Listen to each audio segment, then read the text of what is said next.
What is going on, everyone? Welcome back to another Bible reading. We are cracking into Genesis 29, picking up from where we left off in the last video. Hope everyone is doing great. Let's get after it. As always, if I say a name or pronounce a word wrong, apologies. You can read it here. This is the New International Version. So let's all get into it. Genesis 29, verse 1. Then Jacob continued on his journey and came to the land of the eastern peoples. There he saw a well in the open country, with 3 flocks of sheep lying near it, because the flocks were watered from that well. The stone over the mouth of the well was large. When all the flocks were gathered there, the shepherds would roll the stone away from the well's mouth and water the sheep. Then they would return the stone to its place over the mouth of the well. Jacob asked the shepherds, "My brothers, where are you from?"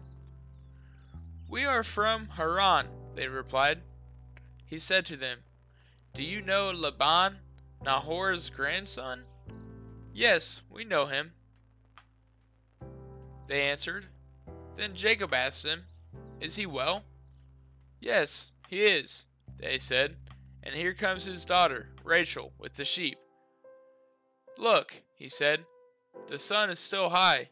It is not time for the flocks to be gathered. Water the sheep and take them back to the pasture." "We can't," they replied, "until all the flocks are gathered and the stone has been rolled away from the mouth of the well. Then we will water the sheep." While he was still talking with them, Rachel came with her father's sheep, for she was a shepherd.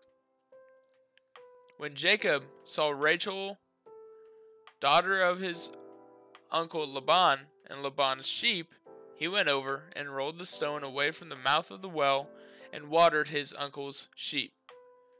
Then Jacob kissed Rachel and began to weep aloud. He had told Rachel that he was a relative of her father and a son of Rebekah, so she ran and told her father. As soon as Laban heard the news about Jacob, his sister's son, he hurried to meet him. He embraced him and kissed him and brought him to his home. There Jacob told him all these things. Then Laban said to him, "You are my own flesh and blood." After Jacob had stayed with him for a whole month, Laban said to him, "Just because you are a relative of mine, should you work for me for nothing? Tell me what your wages should be." Now Laban had 2 daughters. The name of the older was Leah, and the name of the younger was Rachel. Leah had weak eyes, but Rachel had a lovely figure and was beautiful. Jacob was in love with Rachel and said, "I'll work for you 7 years in return for your younger daughter Rachel." Laban said, "It's better that I give her to you than to some other man. Stay here with me." So Jacob served 7 years to get Rachel, but they seemed like only a few days to him because of his love for her. Then Jacob said to Laban, "Give me my wife. My time is completed, and I want to make love to her." So Laban brought together all the people of the place and gave a feast. But when evening came, he took his daughter Leah and brought her to Jacob, and Jacob made love to her. And Laban gave his servant Zilpah to his daughter as her attendant. When morning came, there was Leah. So Jacob said to Laban, "What is this you have done to me? I served you for Rachel, didn't I? Why have you deceived me?" Laban replied, "It is not our custom here to give the younger daughter in marriage before the older one. Finish this daughter's bridal week, then we will give you the younger one also, in return for another 7 years of work." And Jacob did so. He finished a week with Leah, and then Laban gave him his daughter Rachel to be his wife. Laban gave his servant Bilhah to his daughter Rachel as her attendant. Jacob made love to Rachel also, and his love for Rachel was greater than his love for Leah, and he worked for Laban another 7 years. When the Lord saw that Leah was not loved, he enabled her to conceive, but Rachel remained childless. Leah became pregnant and gave birth to a son. She named him Reuben, for she said, "It is because the Lord has seen my misery. Surely my husband will love me now." She conceived again, and when she gave birth to a son, she said, "Because the Lord heard that I am not loved, he gave me this one too." So she named him Simon. Again she conceived, and when she gave birth to a son, she said, "Now at last my husband will become attached to me, because I have borne him 3 sons." So he was named Levi. She conceived again, and when she gave birth to a son, she said, "This time I will praise the Lord." So she named him Judah. Then she stopped having children. Genesis 30, verse 1. When Rachel saw that she was not bearing Jacob any children, she became jealous of her sister. So she said to Jacob, "Give me children or I'll die." Jacob became angry with her and said, "Am I in the place of God, who has kept you from having children?" Then she said, "Here is Bilhah, my servant. Sleep with her so that she can bear children for me, and I too can build a family through her." So she gave him her servant Bilhah as a wife. Jacob slept with her, and she became pregnant and bore him a son. Then Rachel said, "God has vindicated me.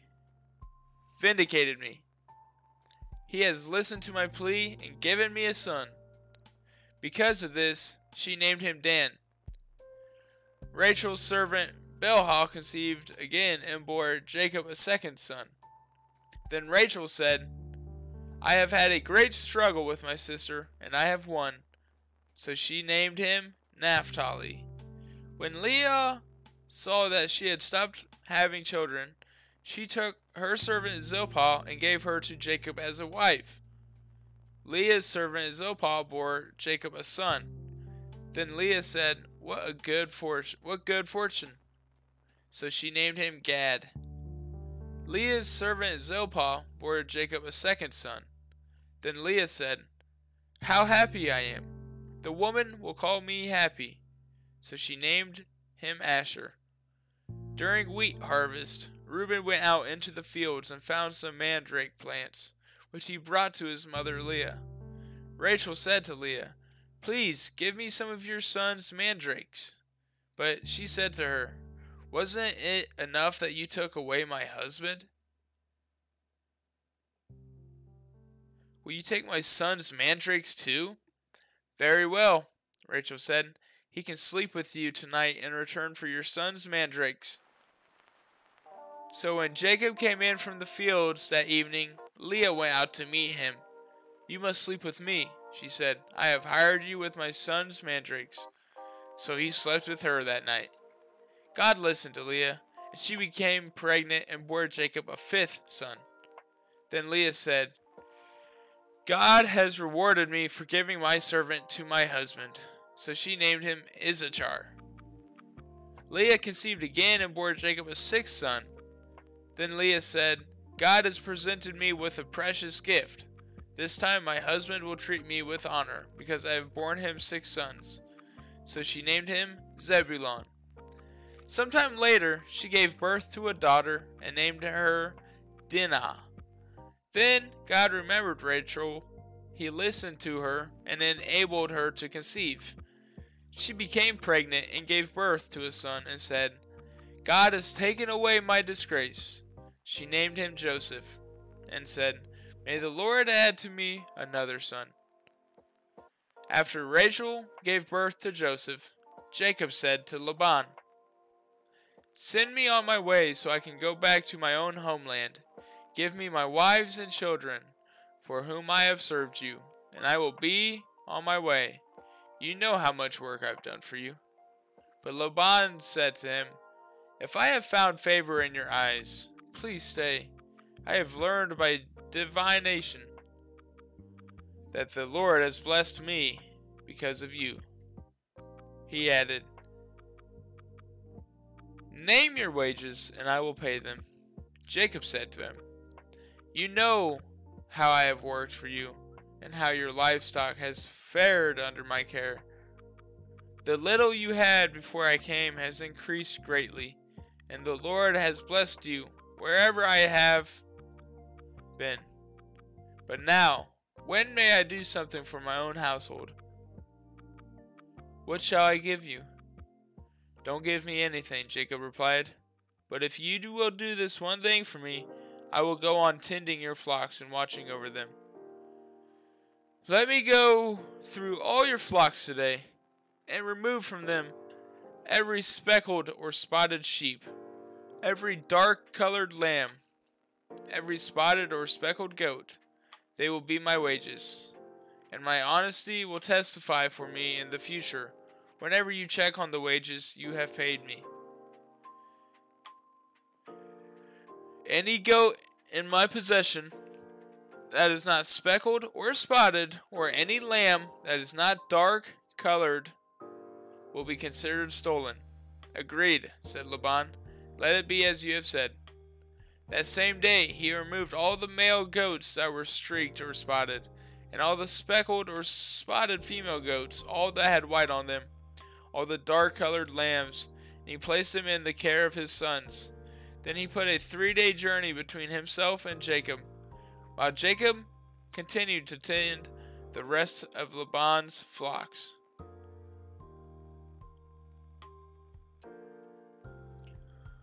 Jacob, however, took fresh-cut branches from poplar, almond, and plane trees and made white strips on them by peeling the bark and exposing the white inner wood of the branches.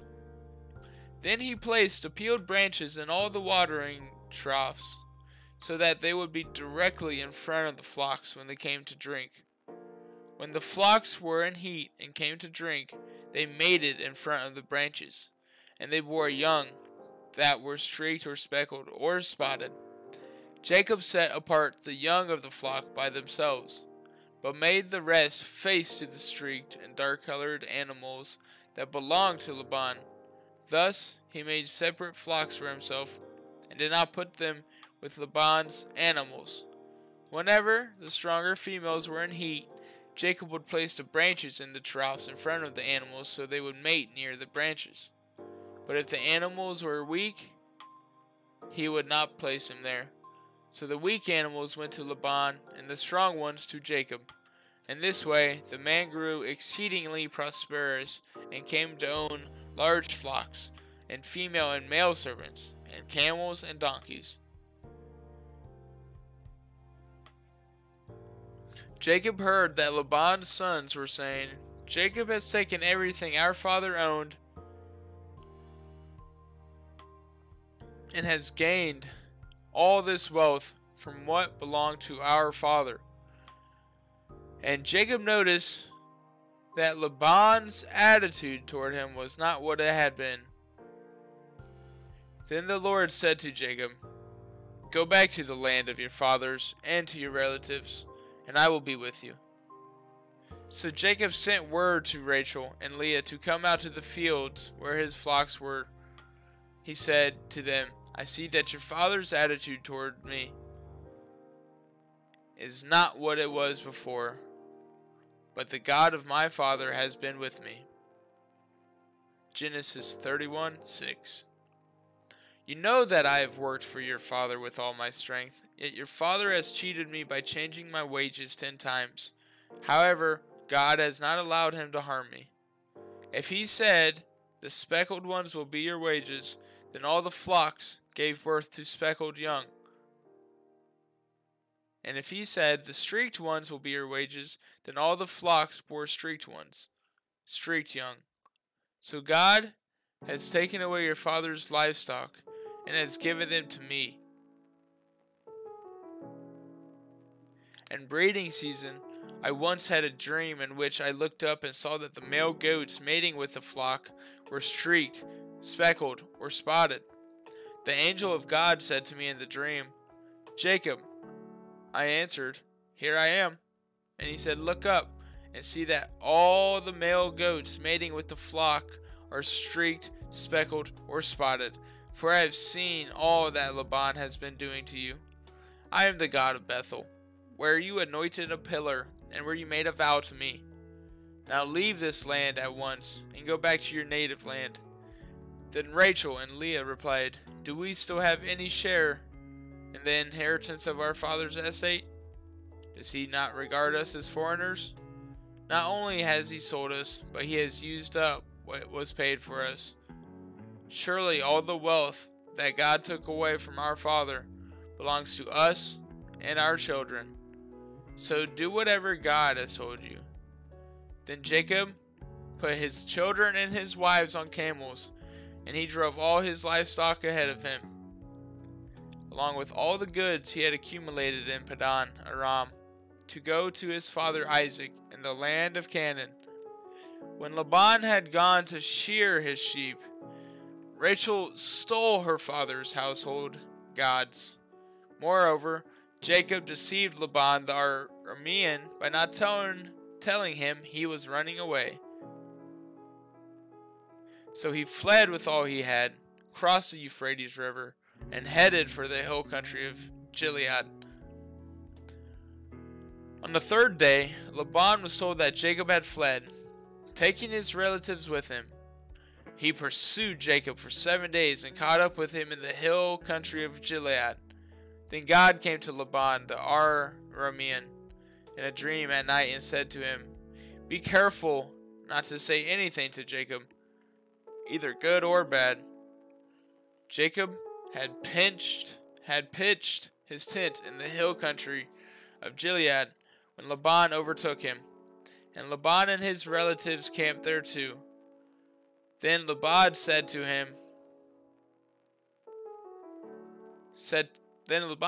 Jacob, "What have you done? You have deceived me, and you've carried off my daughters like captives in war. Why did you run off secretly and deceive me? Why didn't you tell me, so I could send you away with joy and singing to the music of timbrels and harps? You didn't even let me kiss my grandchildren and my daughters goodbye. You have done a foolish thing. I have the power to harm you, but last night the God of your fathers said to me, 'Be careful not to say anything to Jacob, either good or bad.' Now you have gone off because you longed to return to your father's household. But why did you steal my gods?" Jacob answered Laban, "I was afraid because I thought you would take your daughters away from me by force.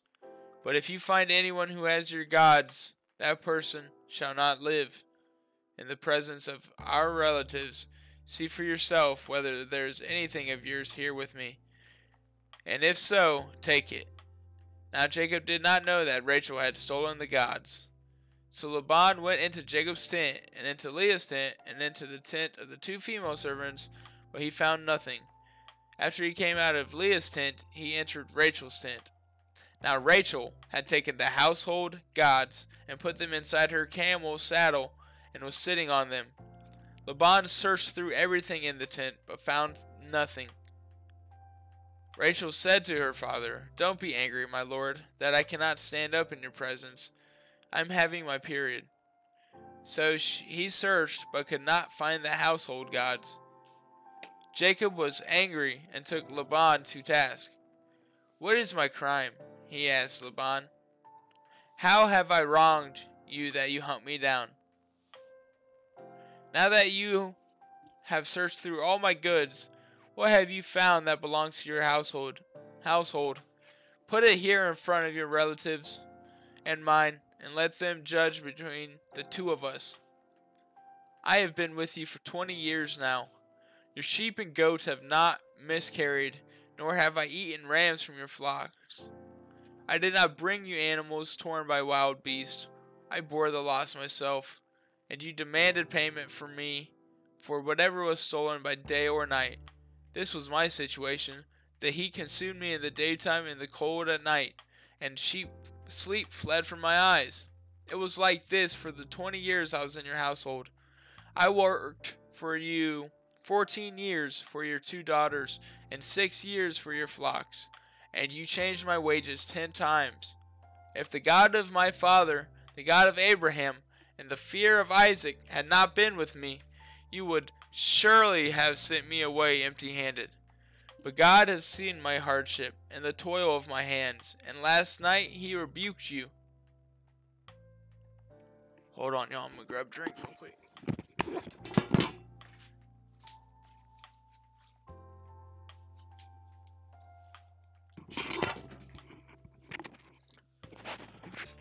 Genesis 31, verse 43.